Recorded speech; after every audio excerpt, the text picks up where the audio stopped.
Hello, folks. Welcome to season 4, episode 38. We're going into a little bit international. I got a special guest, a really, really, really special guest. I'm going to let him introduce himself. Special guest, please introduce yourself and where you're from. Thank you, Evantz. First of all, I'm fortunate to be here on this podcast. I'm from Toronto, west end of Toronto. My name is Rayo. I'm a team lead with Remax, and we have a small team on the west end of Toronto, and we cover the greater Toronto area in Canada. Thank you, Evans. And what languages do you speak? I speak Indian language, and also I speak English. I mean, obviously, two of them. So, yeah. All right. Awesome. All right. So tell us a little bit about Toronto. A lot of people think it's just snow and there's nothing else, just mountains, snow, and that's it. What can you tell us about Toronto? Oh my gosh, I'm glad you asked. Toronto is the fourth largest city in North America. And of course, it's the largest city in Canada. And it is one of the fastest growing city in terms of population in North America. So it's a very large, diverse city. Yeah. I'm glad you said the diverse part, basically, because you have a lot of people migrating from all over the world, basically coming to Canada, Toronto.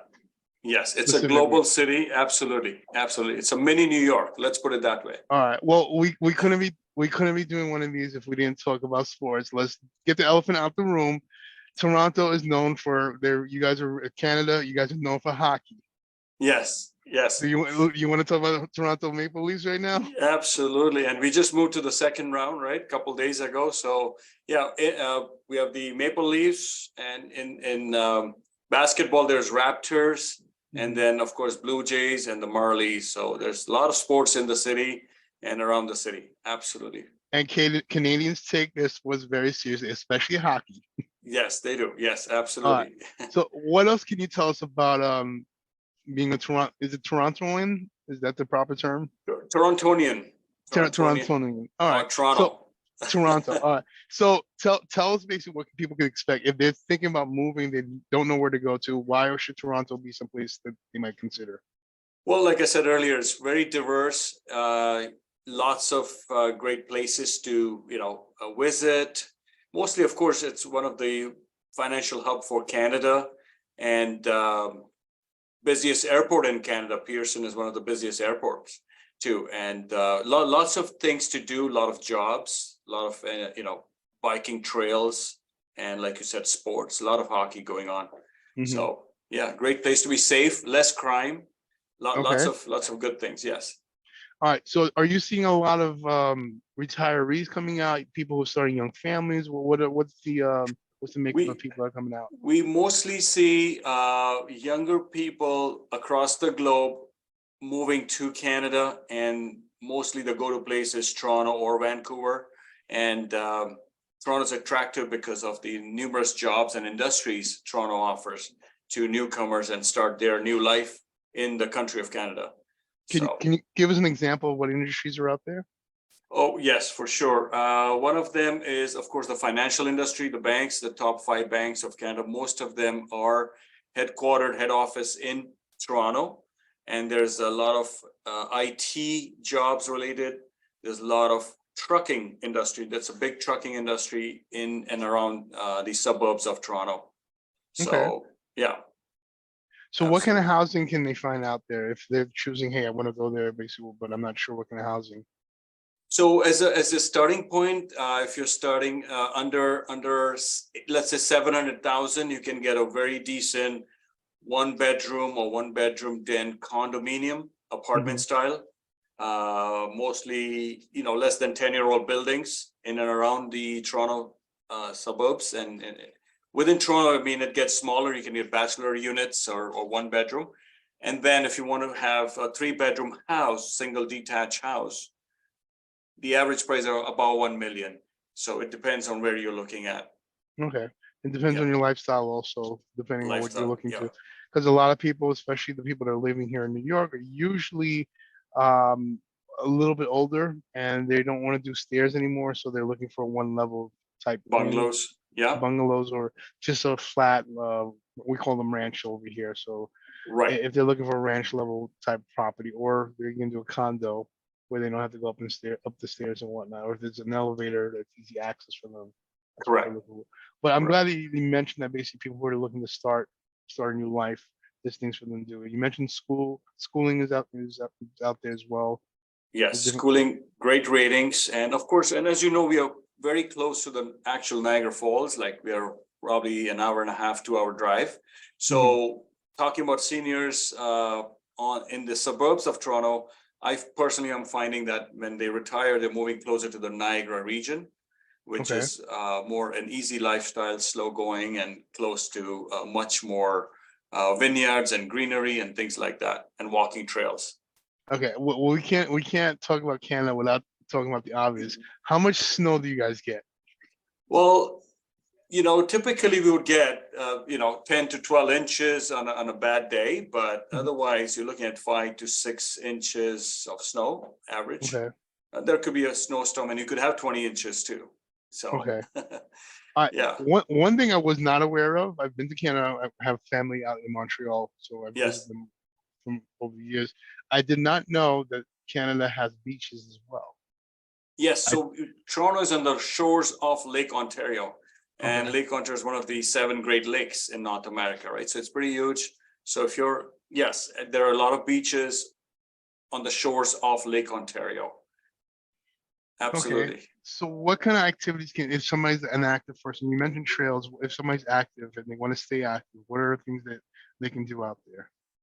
Tons of things. I mean, in the summer, there's volleyball on the beach. There is cycling. There's boating, and then of course, as you go north of Toronto, Kawartha Lakes, and up in the cottage country, there's lots of small lakes and a lot of outdoor activities. Especially in the winter, you can do a lot of skiing. Of course, ice hockey, things like that. So lots of activities. Yeah, I don't know if you know one interesting part about Toronto.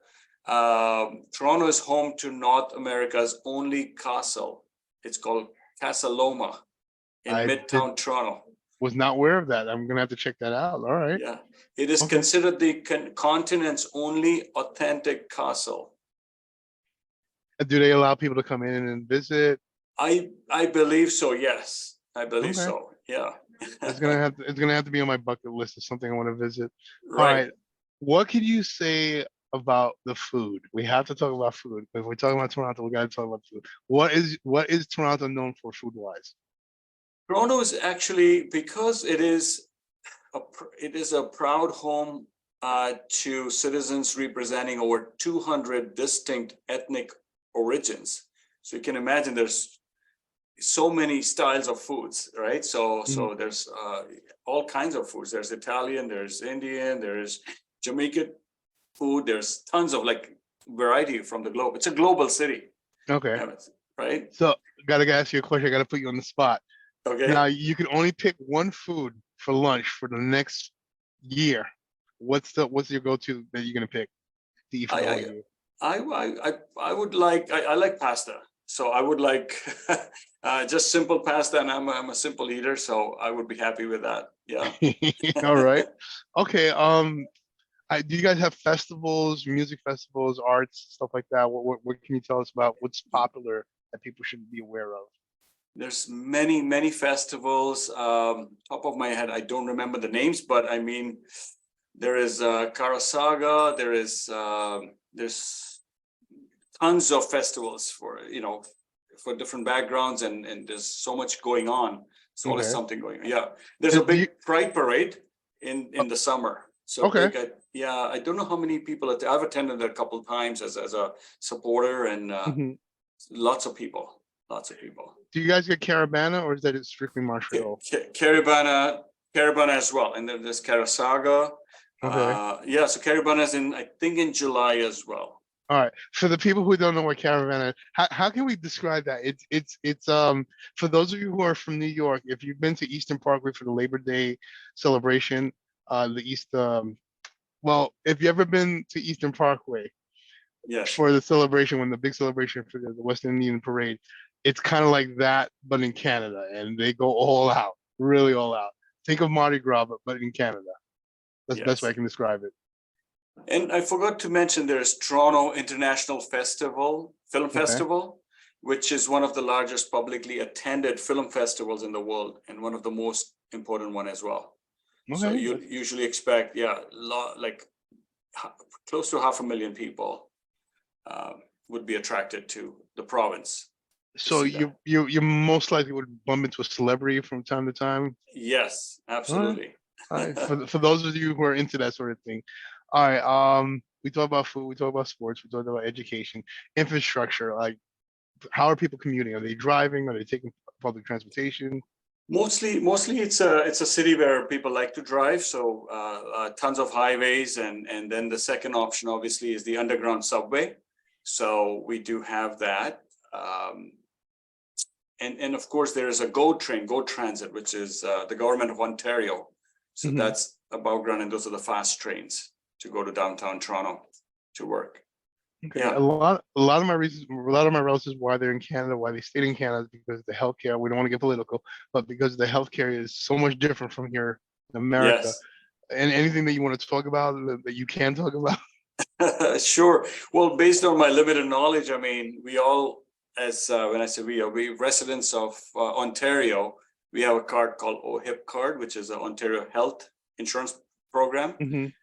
So because we are tax-paying citizens, obviously, healthcare is basically covered into that OHIP card by the government.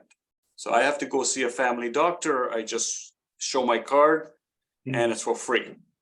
The only thing which is not covered is dental and anything with the eyes. That's my understanding. Okay. Yeah. Even if I have to go to, it helps out a lot.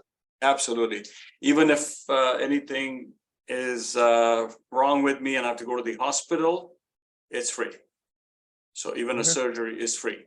Yes, absolutely. It's a great system. Besides that, what could you say would be the ideal reason for people who are, if they're thinking about buying, investing, or just getting the forever home in Toronto, what would be the number one thing you would say, hey, this is the reason why you should come here? Number one reason is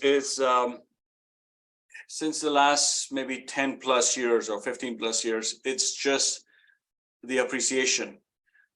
You know, if you bought something maybe even in 2013, 10 years ago, you're more than double the value. That's one of the reasons I would say return on your investment. And secondly, because of the growing population, you have very minimal vacancies. Okay. Yeah, so as an investor or even an end user, you want to, there's this pride of ownership with most Canadians, and it's a Canadian dream. So yeah. All right. Anything you want to share that we haven't discussed, we haven't covered yet, that you want to share? Well, yeah, there's a street called Yonge Street.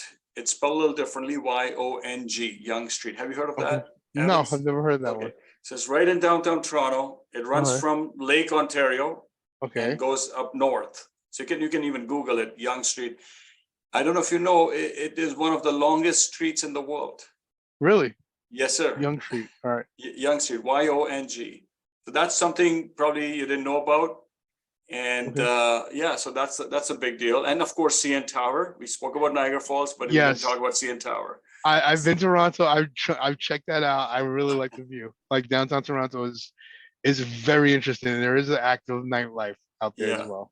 And do you know it is the largest freestanding structure in the Western Hemisphere? Did not know that. Yeah, that's a big important fact about Toronto, right? So yeah, thank you. All right, you know what? That's a lot to digest right now. I want the audience basically, if they have questions, how can they reach you if they're considering, you know what, this sounds like Toronto might be the place I want to either buy, invest, or might make my forever home. How can they reach you? Thank you. Follow me on my Instagram page, which is Call, C-A-L-L, and my first name Rayo. So it's Call Rayo. My website is callrayo.com. Call to action. Very simple. I like that. All right. I guess that's all we have to say. Is pretty much, I just want to tell the audience, thank you for watching. If you have any questions about whether it's here in New York, you're looking to sell from New York and move out to Toronto, you have my information. You'll have Rayo's information as well. And remember, subscribe and share this with your friends and family. And the only thing I'm going to say is I'm going to let Rayo have the last words. Well, what do you want to leave the audience with? You got the last words. Well, I want to leave you with one thing. Evans, I know him for on and off 7-8 years now. And it's been that long? Yeah. Wealth of knowledge and great guy from what I know, and very helpful, very kind. So if you have any real estate needs in New York and surrounding area, he's the guy. And Toronto, if you have questions, give us a call too. So thank you. I appreciate the opportunity. Very All right, kind of you. guys. Thank you, Rayo. Thank you, everybody, for watching. If you have any questions, you know how to reach us. On that note, thank you for watching episode 38, season 4. Looking forward to hearing from you guys in the next episode.